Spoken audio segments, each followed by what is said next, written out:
जय हिंद साथियों। तो आप देख रहे हैं हमारा यूट्यूब चैनल लर्निंग कॉमर्स में। आपका फ्रेंड अमन कुमार आ गए most important question of business studies को लेकर के आपके पास। पार्ट 3 है ये मेरा। इससे पहले पार्ट 1 पार्ट 2 आ चुका है, तो वीडियो को देख लीजिए जाके पहले पार्ट 1 और पार्ट 2। और इससे चांसेस है 95% पार होने का।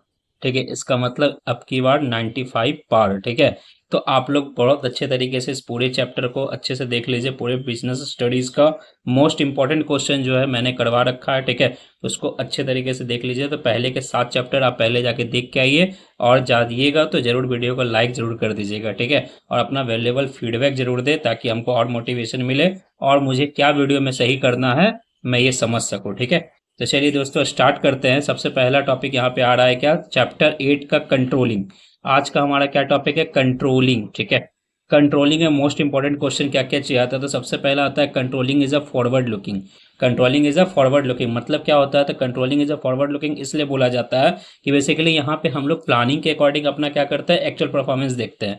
जिस तरह से हम लोग प्लान किए थे, जिस तरह से हमारा प्लानिंग परफॉर्मेंस था, उसी के अकॉर्डिंग हमारा क्या होगा, एक्चुअल परफॉर्मेंस हम चेक करते हैं कि भाई प्लान के अकॉर्डिंग मेरा एक्चुअल परफॉर्मेंस हुआ है या नहीं हुआ। अगर नहीं हुआ है तो फिर हम उसको क्या करते हैं, कंप्लीट करते हैं। ठीक है, उसी के अकॉर्डिंग हमको क्या करते हैं, हम लोग फिर से प्लानिंग करते हैं और फिर उसी के अकॉर्डिंग प्लानिंग के अकॉर्डिंग अपना वर्क को कंप्लीट करवाते हैं। ठीक है, और अपने गोल को अचीव कर लेते हैं। तो ये आपका क्या होता है, फॉरवर्ड लुकिंग। दूसरा पॉइंट आता है क्या, state the objective of controlling. Controlling का ऑब्जेक्टिव क्या होता है, तो सबसे पहला होता है क्या, कि फाइंड आउट द डेविएशन, यानी प्रॉब्लम कहाँ पे है। ठीक है, प्रॉब्लम कहाँ पे, और उस डेविएशन को क्या करना, रिमूव करने का कोशिश करेंगे कि जहाँ पे प्रॉब्लम आया, जहाँ पे लैग किए हैं, जिसके अकॉर्डिंग हमारा प्लानिंग के अकॉर्डिंग हमारा एक्चुअल परफॉर्मेंस नहीं हो पाया। इसलिए हम लोग क्या करते हैं, पहले उस लैग को पकड़ते हैं और लैग को पकड़ के उसको रिमूव करने का कोशिश करते हैं कि भाई वो रिमूव हो जाए ताकि हमारा ऑब्जेक्टिव जो है अचीव हो सके। ठीक है, उसके बाद आता है क्या, ये डायरेक्ट होता है। ठीक है, एक्टिविटीज। ठीक है, डायरेक्ट एक्टिविटीज किया जाता है किसके अकॉर्डिंग, प्लानिंग के अकॉर्डिंग, जो प्लानिंग होता है हमारा उसके अकॉर्डिंग। ठीक है,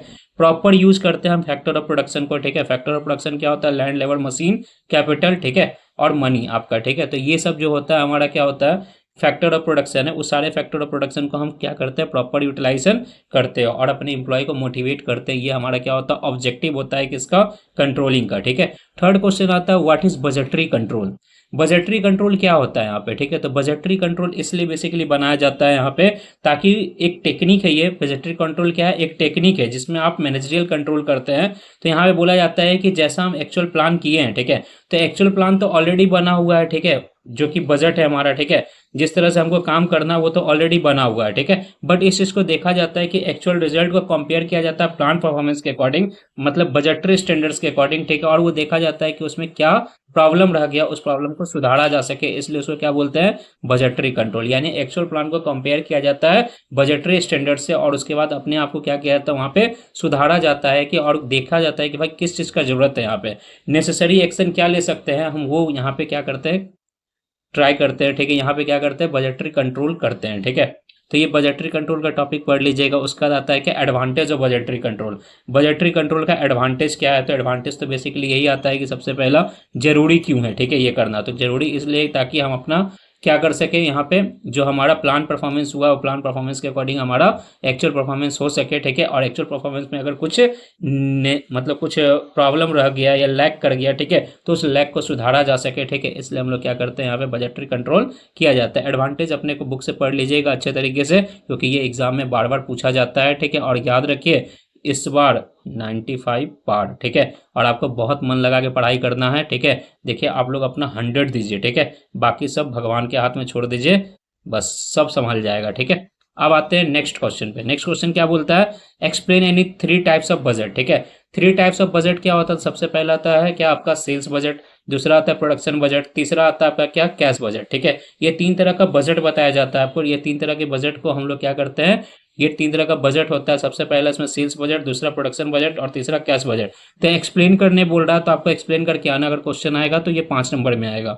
ठीक है, और 5 नंबर आपको इजिली मिल जाएगा कि सेल्स बजट क्या होता है, ठीक है, प्रोडक्शन बजट क्या होता है और कैश बजट क्या होता है, ये आप बनाते हैं। ठीक है, इसके बाद आता है कि यहाँ पे कंट्रोलिंग क्या होता है। ठीक है, तो कंट्रोलिंग के बारे में हम लोग यहाँ पे समझते हैं कि कंट्रोलिंग किस लिए किया जाता है, ताकि हमारा जो प्लान परफॉर्मेंस होता है वो प्लान परफॉर्मेंस के अकॉर्डिंग हमारा एक्चुअल परफॉर्मेंस हो। ठीक है, उसके लिए हम लोग क्या करते हैं, कंट्रोलिंग करते हैं, जो कि हमारा एक्चुअल परफॉर्मेंस बढ़िया हो, बेहतर, और अपने गोल को क्या कर सके, अचीव कर सके। ठीक है, जिससे पॉजिटिव रिजल्ट आए, ठीक है। तो यहाँ पे हम किस लिए करते हैं, कंट्रोलिंग किया जाता है, ताकि वो हमारा प्लान के परफॉर्मेंस के अकॉर्डिंग हमारा एक्चुअल परफॉर्मेंस बना रहे और अपने गोल को क्या कर सके, अचीव कर सके। अब यहाँ आता है दूसरा पॉइंट, क्या, फीचर्स, ठीक है। अगर अलग अलग पूछेगा तो दो दो नंबर में पूछेगा, और दोनों एक साथ पूछेगा तो 5 नंबर में पूछेगा, ठीक है। तो ध्यान रखिएगा, यहाँ पे पहला होता है फीचर्स का, कंट्रोलिंग का। ये गोल ओरिएंटेड होता है, सभी जगह करते हैं, परवेसिव फंक्शन होता है, both backward as well as forward looking होता है, ठीक है। कंटिन्यूअस फंक्शन है, मैनेजरियल फंक्शन है, ठीक है। तो आपको ये सारे पॉइंट को याद रखना है, और सारे पॉइंट को ना दो दो लाइन भी अगर लिख के आएंगे तो एक्सप्लेन हो जाएगा, लगभग 10 लाइन में चला जाएगा, ठीक है। 10 लाइन में चला गया तो अच्छा लाइन है, ठीक है। उसके बाद फिर आप कंट्रोलिंग का डिफिनेशन भी लिख देना, ठीक है, बढ़िया से।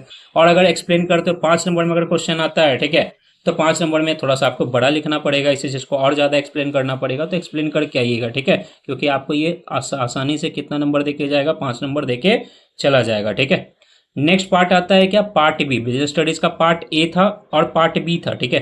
पार्ट ए में क्या क्या चीज हम लोग पढ़े थे, nature and significance of management, principle of management. उसके बाद फिर क्या पढ़े थे, बिजनेस इन्वायरमेंट, ठीक है। फिर क्या हम लोग पढ़े थे, planning, organising, staffing, directing and controlling, ठीक है। अब इसके बाद आता है पार्ट बी, बिजनेस स्टडीज का पार्ट बी। पार्ट बी में आता है सबसे पहला चैप्टर का नाम क्या है, फाइनेंशियल मैनेजमेंट। फाइनेंशियल मैनेजमेंट क्या होता है, पहले ये डिसाइड कर लो, ठीक है। फाइनेंशियल मैनेजमेंट का मतलब होता है procurement of fund and utilisation of fund, ठीक है।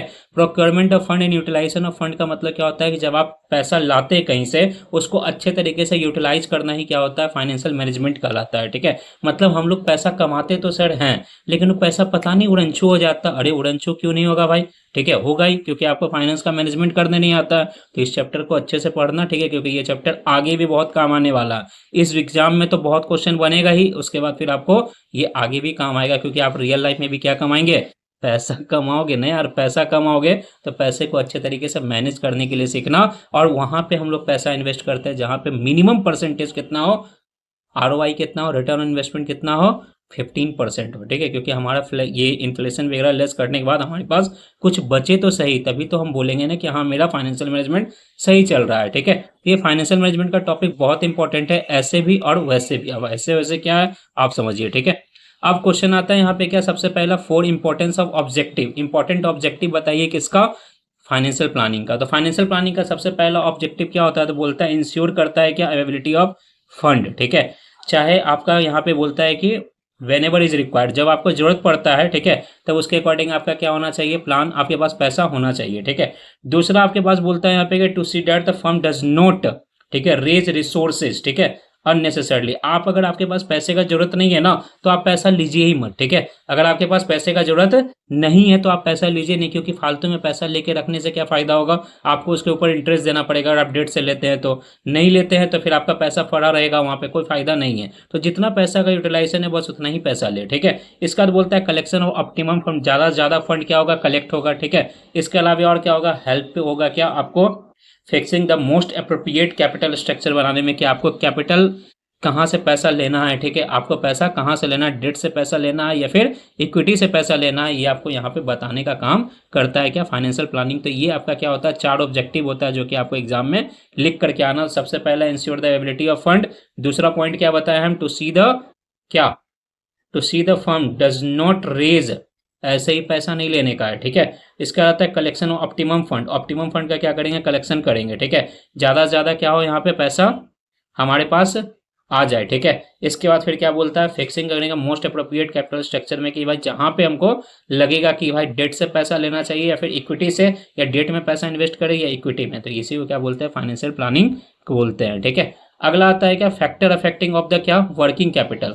वर्किंग कैपिटल का कौन कौन सा फैक्टर जो कि अफेक्ट करता है, ठीक है। इसमें सबसे पहला क्या आता है, आपका साइज ऑफ बिजनेस, ठीक है। आपके बिजनेस का साइज क्या है, ठीक है। आपके बिजनेस का साइज क्या, अगर छोटा साइज है तो आपका वर्किंग कैपिटल कम लगने वाला है, और बड़ा साइज है तो वहां पे रॉ मटेरियल आपको ज्यादा मंगाना पड़ेगा, इसलिए आपको क्या लगेगा, वहां पे वर्किंग कैपिटल का रिक्वायरमेंट भी बढ़ जाता है, ठीक है। इसके बाद आता है कि अगर आपका प्रोडक्शन ऑफ बिजनेस है, प्रोडक्शन साइकिल आपका क्या चलता है, रॉ मटेरियल। प्रोडक्शन साइकिल में आपका देखा जाता है कि प्रोडक्शन साइकिल क्या होता है, सबसे पहले तो रॉ मटेरियल को परचेज करने से, उसको फिनिश्ड गुड्स में कन्वर्ट करने से लेकर के उसको बेचने तक, ठीक है, सॉरी, फिनिश्ड गुड्स तक कन्वर्ट करने में, उसको हम लोग क्या बोलते हैं, प्रोडक्शन साइकिल बोलते हैं, उसको क्या बोलते हैं, प्रोडक्शन साइकिल। तो प्रोडक्शन साइकिल में आपका रॉ मटेरियल का ज्यादा से ज्यादा डिमांड होगा, ठीक है, तो उसके लिए आपको वर्किंग कैपिटल का रिक्वायरमेंट पड़ेगा, ठीक है।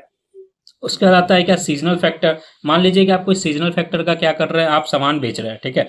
तो सीजन वाइज अगर आप सामान जैसा भी विंटर है, ठीक है, तो विंटर में क्या आपका गर्मी का कपड़ा तो नहीं बिकेगा, समर का कपड़ा तो नहीं बिकेगा ना, समर क्लोथ तो नहीं बिकेंगे। यहाँ पे हाफ टी शर्ट तो आप नहीं खरीदने जाएंगे, आप तो जाएंगे फुल टी शर्ट खरीदने के लिए। और जब फुल टी शर्ट खरीदने के लिए जाएंगे तो वहां पे क्या होगा, वो फैक्ट्री जो सीजन वाइज प्रोडक्ट बनाती है, ठीक है, उसको बताइए उस सीजन के लिए वर्किंग कैपिटल का रिक्वायरमेंट ज़्यादा होगा या नहीं, बिल्कुल होगा, ठीक है। तो वर्किंग कैपिटल का रिक्वायरमेंट उसके पास क्या हो जाता है, बढ़ जाता है, ठीक है। तो ये होता है क्या, चौथा फैक्ट, तीसरा फैक्टर, ठीक है। चौथा आता है क्या, क्रेडिट अलाउ, अगर आप मार्केट में उधार देते हैं, ठीक है, तो उसके लिए आपको वर्किंग कैपिटल का जरूरत पड़ेगा ताकि आप उधार पे सामान बेच सके, अदरवाइज आपके पास पैसे ही नहीं रहेगा तो आप कहाँ से उधार बेचिएगा, ठीक है। इसके बाद आता है क्या, यहाँ पे availability of raw material. Availability of raw material में क्या होता है, तो रॉ मटेरियल का अवेलेबिलिटी आपका पास हमेशा रहे ताकि आपका प्रोडक्शन कभी ना रुके, इसलिए आपको क्या पड़ता है, वर्किंग कैपिटल का जरूरत पड़ता है। तो ये अवेलेबिलिटी ऑफ रॉ मटेरियल भी आपके वर्किंग कैपिटल को क्या कर सकता है, अफेक्ट करता है, ताकि आप लगातार आपके पास उतना कैपिटल अवेलेबल रहे ताकि आप रॉ मटेरियल लगातार मंगा सके, ठीक है। नेक्स्ट आता है क्वेश्चन, क्या पहला तो आ गया 4 important objective of the financial planning, दूसरा बता दिए factor affecting of working capital. तो factor affecting of fixed capital भी आता है। फिक्स्ड कैपिटल क्या होता है, जब हम फाइनेंशियल एसेट्स में पैसा लगाते हैं ना, फिक्स्ड एसेट्स को परचेज करने में जो पैसा लगाते हैं उसको हम लोग क्या बोलते हैं, फिक्स्ड कैपिटल, ठीक है। तो बड़े बड़े बिजनेस में क्या होता है, हमारा फिक्स्ड कैपिटल का रिक्वायरमेंट ज़्यादा होता है क्योंकि वहाँ पे हमको मशीन वगैरह परचेज करना पड़ता है, ठीक है। तो वो वहाँ पे देख लीजिएगा एक बार, फिक्स्ड कैपिटल और वर्किंग कैपिटल दोनों का क्या देख लेना आपको, फैक्टर अफेक्टिंग देख लेना, एग्जाम में कुछ भी आ सकता है, ठीक है। तो ध्यान रखिएगा एक बार, ठीक है। अगला आता है क्या, what is capital structure. What is capital structure क्या होता है, यहाँ पे कैपिटल स्ट्रक्चर क्या होता है, तो capital structure is a proportion, ठीक है। Capital structure is a proportion of debt and equity. Capital structure is a proportion of debt and equity for the financial operation, ठीक है। किसके लिए, फाइनेंसिंग ऑपरेशन के लिए आपको कैपिटल स्ट्रक्चर का प्रोपोर्शन देखा जाता है कि आपको डेट से पैसा लेना है या इक्विटी से पैसा लेना है। और दूसरे पॉइंट ऑफ व्यू से सोचिए, अगर आप इन्वेस्टर है तो इन्वेस्टर के पॉइंट ऑफ व्यू सोचिए आपको डेट में पैसा लगाना या इक्विटी में पैसा लगाना। तो इसके लिए आता है फैक्टर अफेक्टिंग, ठीक है। ये कौन कौन सा फैक्टर अफेक्ट करता है आपके कैपिटल स्ट्रक्चर को, तो सबसे पहला आता है क्या, कि जब भी आप डेट में पैसा लगाए या इक्विटी में, तो सबसे पहले कैश फ्लो पोजीशन चेक करिए, लगाएं तब भी और ले तब भी, ठीक है। अगर आप पैसा ले रहे हैं डेट से या इक्विटी से तो सबसे पहले अपना क्या देखिए, कैश फ्लो पोजीशन देखिए। अगर आपका कैश फ्लो पोजीशन बहुत अच्छा है तो आप डेट से ही पैसा ले सकते हैं, लेकिन कैश फ्लो पोजीशन आपका अच्छा नहीं है तो भाई साहब रुक जाओ, ठीक है, रिस्क कम लो, ठीक है। और आप कहाँ से पैसा ले आओ, इक्विटी से पैसा ले लो। समझ में आया क्या।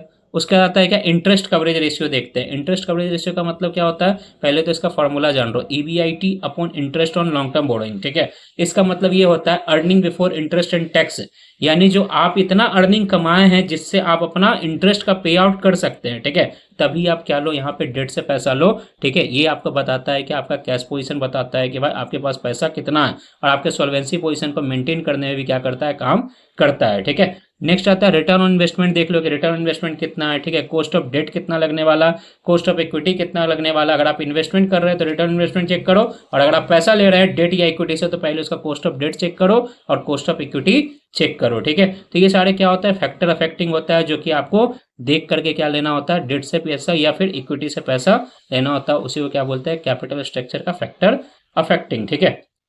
नेक्स्ट आता है क्या, what is financial management. Financial management क्या होता है, तो बताया procurement of fund and utilisation of fund, ठीक है। जब आप फंड को क्या करते हैं, प्रोक्योर करके लाते हैं और फिर उसको क्या करते हैं, यूटिलाइज करते हैं, ठीक है, प्रॉपर यूटिलाइजेशन करते हैं, उसी को हम लोग क्या बोलते हैं, फाइनेंशियल मैनेजमेंट। और दूसरा चीज क्या भाई, जब हम पैसा कमाते हैं, ठीक है, तो पैसे को सही तरीके से क्या करने आना चाहिए, मैनेज करने के लिए आना चाहिए, इसको हम लोग क्या बोलते हैं, फाइनेंशियल मैनेजमेंट बोलते हैं, ठीक है। अब यहाँ पे आता है इसका इंपॉर्टेंस, ठीक है। इंपॉर्टेंस में सबसे पहले आता है लिक्विडिटी। आपकी लिक्विडिटी पोजीशन को बना के रखने के लिए आपको क्या करना पड़ता है, फाइनेंशियल मैनेजमेंट करना पड़ता है, ठीक है। वेल्थ मैक्सिमाइजेशन के लिए, प्रॉफिट मैक्सिमाइजेशन के लिए आपको क्या करना पड़ता है, अपना फाइनेंशियल मैनेजमेंट करना पड़ता है, ठीक है। और प्रॉपर यूटिलाइजेशन हो किसका, फंड का, इसीलिए आपको क्या करना पड़ता है, यहाँ पे फाइनेंशियल मैनेजमेंट करना पड़ता है। ये जरूरी है करना, ठीक है, क्योंकि और ऐसे भी आपके लाइफ में जरूरी है। और दूसरा चीज क्या, आपके सब्जेक्ट वाइज भी ये बहुत इंपॉर्टेंट चैप्टर होता है, ठीक है, तो आप अच्छे तरीके से इसको पढ़ के जाएंगे, ठीक है। नेक्स्ट आता है क्या, difference between the fixed and working capital. Fixed capital और वर्किंग कैपिटल क्या होता है, इसके बीच में डिफरेंस पढ़ लीजिएगा, एटलीस्ट 7 से 8 पॉइंट पढ़ लीजिएगा कि अगर 5 नंबर में भी क्वेश्चन आ गया तो लिख के आ जाएंगे, ठीक है। आज के लिए बस इतना ही, ठीक है, मिलते हैं नेक्स्ट वीडियो में। देखते रहिए हमारा यूट्यूब चैनल लर्निंग कॉमर्स, ठीक है। और जाते जाते जरूर फीडबैक देके जाए, कमेंट सेक्शन में अपना कमेंट छोड़ के जाएं, ठीक है, और लाइक बटन को दबा के जाएं, ठीक है। और चैनल को सब्सक्राइब कर ले ताकि और अच्छा अच्छा आपके पास वीडियो मिलते रहे मोस्ट इंपॉर्टेंट क्वेश्चन का, ठीक है। आपका एग्जाम नज़दीक है तो आप लोग ढंग से पढ़ाई करें, ठीक है। देखिए आपके माँ बाप ने बहुत मेहनत की है, ठीक है, और आपने भी बहुत मेहनत की है, पूरे साल भर आप लोग ने बहुत मेहनत किया है, ठीक है। तो अगर आपने बहुत मेहनत किया है ना, तो बस कुछ ही दिन का तो बात है ना, तो कुछ दिन और पढ़ ही लेते हैं, ठीक है। कुछ दिन और एफर्ट मार लो भाई, ठीक है, उसके बाद तो फिर जिंदगी अपना बहुत अच्छा रहने वाला है, ठीक है। और मैं बताऊं, आपका एग्जाम का पेपर जो है ना बहुत इजी आने वाला है, ठीक है। तो और बहुत इजी आएगा तो आएगा, ठीक है, क्योंकि मेरा भी बिहार बोर्ड सुनता है कभी कभी, तो क्वेश्चन का पेपर जो होगा इजी रहेगा। लेकिन आपका तैयारी बहुत अच्छा होना चाहिए, ठीक है, ताकि इजी भी रहे या हार्ड रहे, कोई फर्क नहीं पड़ता। आपको बहुत अच्छे तरीके से क्या करना है, पेपर में लिख के आना और अच्छे से लिख के आना है, ताकि ताकि आपका रिजल्ट बहुत अच्छा हो, क्योंकि आप ही लोग क्या है, फ्यूचर हैं इंडिया के, ठीक है। तो आप बहुत अच्छे तरीके से पढ़ाई करिए और अपना 100% दीजिए। बाकी सब कृष्ण के हवाले छोड़ दीजिए, ठीक है। बाकी सब वो देख लेंगे, ठीक है। बस आप अपना मेहनत करना नहीं छोड़िए, ठीक है, और अपना 100% दीजिए, ठीक है। चलिए मिलते हैं नेक्स्ट वीडियो में। Thank you for watching.